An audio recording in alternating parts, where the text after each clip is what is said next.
Welcome to today's deep dive. We've got an incredibly exciting one lined up for you. We really do. It's a huge topic. Today we are exploring the legendary Collatz conjecture, the 3n+1 problem. Right. The classic. And specifically, we're looking at a groundbreaking new framework called the Omega Genesis Architecture by Timothy J Dillon. Which is based on an exhaustive theoretical research review and actually a press release dated literally today, March 10th, 2026. Exactly. Hot off the presses.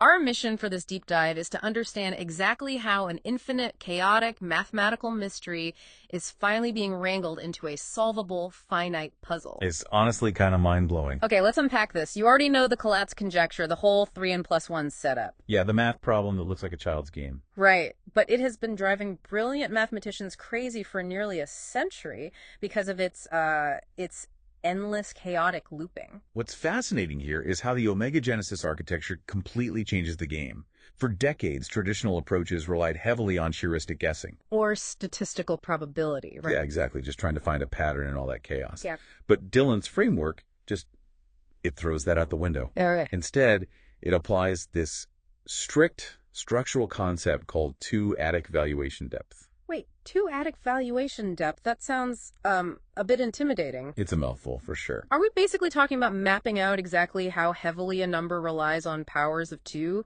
during all those division steps? Precisely. Rather than trying to track these wild, bouncing trajectories one by one to see where they land. Chasing the numbers. Right. Omega Genesis aggressively forces the chaotic dynamics into specific regions that have distinct structural behaviors.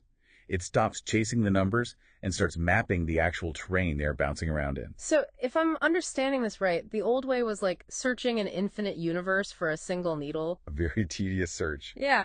But looking at this Omega Genesis paper, specifically where they break the unresolved behaviors down into these 4 residual families labeled S, R, H, and C. The 4 families, yeah. Yeah. It's basically saying, hey, the needle can only be in one of these 4 rooms. That's a perfect way to look at it. And it goes further. Oh, really? Yeah. By methodically proving that 3 of those rooms are structurally empty, the framework takes this massive infinite mystery and traps it entirely inside a single bounded space. Which they call the near critical core. You got it. Which naturally makes you wonder, how do you actually test a core like that? You obviously can't just check every number to infinity. Right. And this raises an important question about validation. Right. When you look at their data, Yeah. They didn't just theorize, they put this through a massive computational stress test. Using a filter, right. Yeah, they used a filter called modulus Dorito 72. Meaning they set up a specific mathematical boundary to catch any potential rule breakers. Spot on.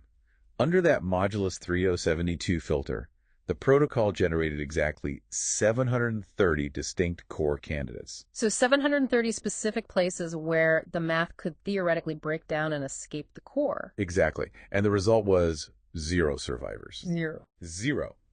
Every single one of those 730 candidates was mathematically eliminated by exact filters. Exact filters like what? Things like divisibility failures and positive odd integer extraction. Let me stop you there. Positive odd integer extraction. Yeah. Are they just stripping away the even numbers to look strictly at the core behavior of the odd integers? Exactly that. It's a way to definitively filter out the noise. Because of these precise eliminations, the final remaining proof burden for this framework is simply showing that this near-critical core is universally empty. So what does this all mean? Like, why should you, listening to this deep dive right now, care about an abstract arithmetic puzzle being shoved into a finite core? If we connect this to the bigger picture, this is a historic shift.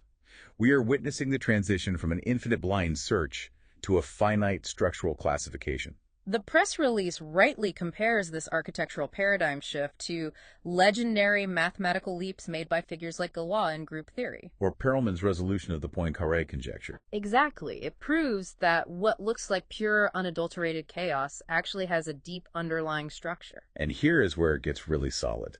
The academic rigor backing this up is intense. The manuscript is heading to elite, rigorous publications like the Journal of Number Theory. Right. And to bypass any risk of computational errors, they are relying exclusively on exact integer arithmetic for all their logical decisions. They are totally segregating floating point numbers, using them only for plotting graphs. Which is crucial. Yeah. Because it translates an unbounded infinite mystery into a rigorously bounded ironclad proposition. It completely reframes the whole problem. Which leaves us with a fascinating thought to take away. Absolutely. If a seemingly chaotic, infinite number sequence is actually governed by a rigid, finite geometry, what other random systems in your everyday life are just waiting for the right structural filter? That's the real question. From complex weather patterns to the unpredictability of human behavior, maybe they aren't chaotic at all. Maybe they're simply waiting for their own hidden architecture to be revealed.